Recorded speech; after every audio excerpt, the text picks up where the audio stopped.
नमस्कार, मी स्वप्नाली रेसिपीमध्ये आज आपण बनवणार आहोत चटपटीत मसाला पापड। कसा बनवायचा ते बघणार आहोत। मसाला पापड बनवण्याची अगदी सोपी पद्धत आहे, पण मी तुम्हाला काही टिप्स सांगणार आहे, म्हणून व्हिडिओ शेवटपर्यंत नक्की बघा। हॉटेल सारखा घरच्या घरी मसाला पापड कसा बनवायचा आपण ते बघणार आहोत। मसाला पापड बघूनच कळतं आपल्याला काय काय साहित्य आहे आणि सोपं आहे किती। पापड हे दोन पद्धतीने केले जातात, भाजून सुद्धा केला जातो। आज आपण तळून मसाले पापड करणार आहोत। तळल्यानंतर त्याची खूप छान चव लागते। भाजलेल्या पापडाची चव वेगळी लागते आणि तळलेल्या पापडाची चव वेगळी लागते। तळलेला पापड खूप छान लागतो, पण तुम्हाला जर भाजून पापड वापरायचे असेल तर तुम्ही भाजू शकता। मी इथं तळूनच पापड वापरणार आहे। पापड तळून घेऊया। आपला पापड वाकडा होऊ नये म्हणून असा फिरवत राहायचा। बघा, सपाट पापड तळला जातो। जरा सुद्धा आपला पापड वाकडा झालेला नाही। पापड वाकडे होऊ नयेत म्हणून आपण भांड सपाट घ्यायचं आहे, कढई सपाट घ्यायची आहे।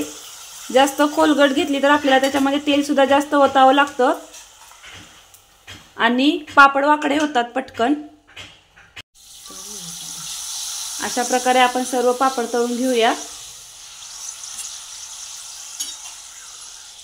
बघा, पापड आपले कुठेही वाकडे तिकडे झालेले नाहीत किंवा जळले सुद्धा नाहीत। छान आपले मस्त पापड तळून झालेले आहेत, सरळ अगदी। आणि मसाला पापडासाठी असे सरळच पापड तळलेले पाहिजे, वाकडे तिकडे पापड चालत नाहीत।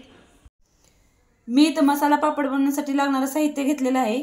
बारीक चिरलेला कांदा, चवीपुरतं मीठ, एक टोमॅटो चिरून घेतलेला आहे बारीक, थोडीशी कोथिंबीर, बारीक शेव आणि लाल तिखट। चला तर आता आपण मसाला पापड बनवूया। त्याच्यावर मसाला टाकून घेऊया। तर याच्यावर बारीक चिरलेला कांदा, आता आपण याच्यावर टाकून घेऊया टोमॅटो। मी इथे एक टिप्स सांगणार आहे बघा। तर याच्यावर टोमॅटो आपण चिरण्या अगोदर त्याच्यातल्या बिया आणि रस काढून घ्यायचा। टोमॅटो मधल्या बिया आणि रस काढल्यामुळे पापड ओला होत नाही, याच्यामुळे बिया आणि रस काढून घ्यायचा। याच्यावर टाकूया बारीक चिरलेली कोथिंबीर। आता शेवटी टाकून घेऊया शेव। एकदम बारीक शेव आपण अशी सगळीकडे टाकून घ्यायची पापडवर। ह्याच्यावर टाकून घेऊया थोडासा लाल मसाला। आपल्याला तिखट कसं पाहिजे, कमी पाहिजे असेल तर थोडीशी टाका, चिमूटभर टाकून घ्यायची सगळीकडे।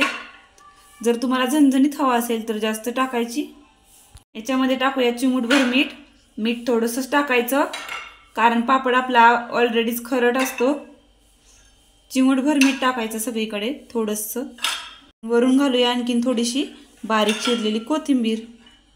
आपला मसाला पापड तयार आहे। आता आणखीन आपण सगळे असेच पापड मसाले करून घेऊया।